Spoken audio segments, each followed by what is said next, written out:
Everybody wants to know how much can you actually make running a mobile golf simulator business. And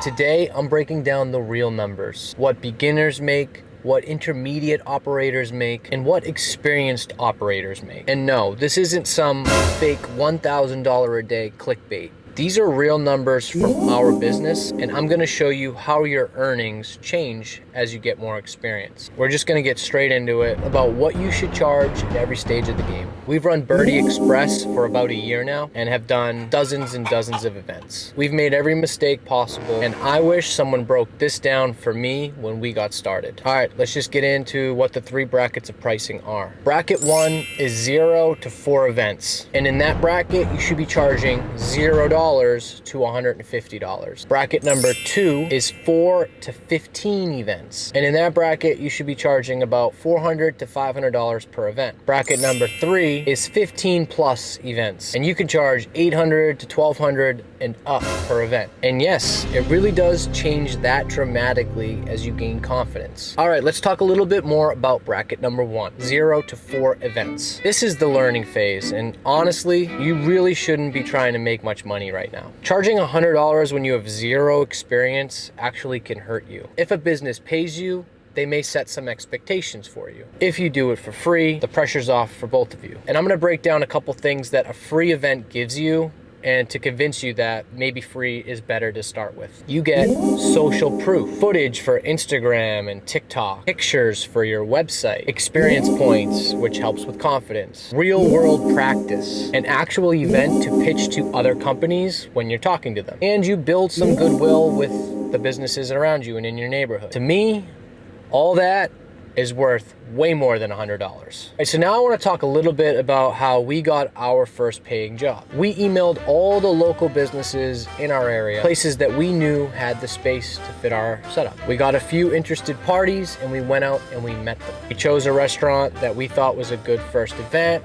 We took 1 million pictures and videos, and we still use those to this day on our website and on our socials and some of our YouTube videos. We did an amazing job, and then the very next day, they booked 4 events with us, and they wanted to pay us $800 for 4 events. That's $200 an event. We got all that off of 1 free event. I think that's worth more than charging $100 at first and possibly disappointing that customer, don't you? Okay, let's talk about bracket number 2. This is gonna be 4 to 15 events. So by this point, you've done a few events now. You've messed up, you've fixed the issues. You've also had some wins and some losses, but at this point, you can realistically charge money for your product. Around $400 to $500 per event is fair. It's not a crazy amount for a business to pay out. Basically, you understand what works and what doesn't, and now you can charge more for it. So I'm gonna give you a little story about us when we were in this sort of phase 2 of pricing. We probably had done about 10 events to this point, and we were pretty confident in our service and in our business. But this customer, when they reached out, something was off about it. We felt like it might not be a perfect fit. We knew it was going to be a tough setup. We were in the back room of a brewery, but in front of where we were going to be set up was an enormous arcade, and then just to the left was an outdoor space, and it was a beautiful day and a lot of people were out there. So long story short, we did the event, we set up for them, and on that day, we maybe had a handful of golfers come play. You don't need to say yes to everything. Not every setup works. Not every location has enough traffic. In this phase, you can be a little bit more picky. This is when you start valuing your time more than just saying yes to everything. The side hustle that you started with starts to feel like a real business, and you should treat it that way. Okay, now on to bracket number 3.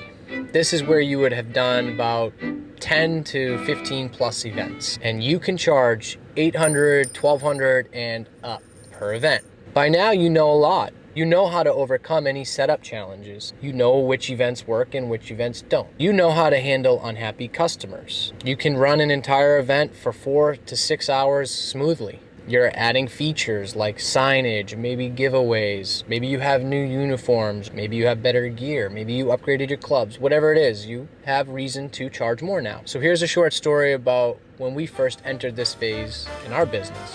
The first time we sent out a quote for over $1,000, it got accepted immediately. We were like blown away that it got accepted that quick.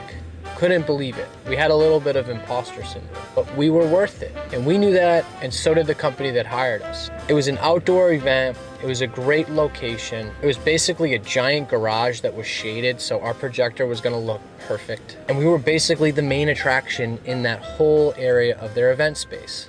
Now, why did we earn the $1,000 plus for that event? Hundreds of people were swinging at our bay and participated in our competition.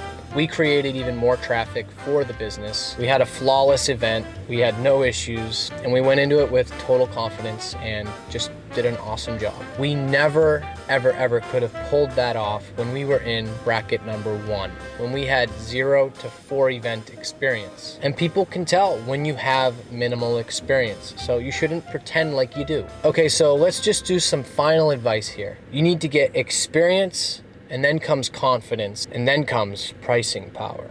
That's the whole formula. Start for free, get really good at it, and then change what you think you're worth. All right, that's it for today, guys. I would love for you to like and subscribe to this video.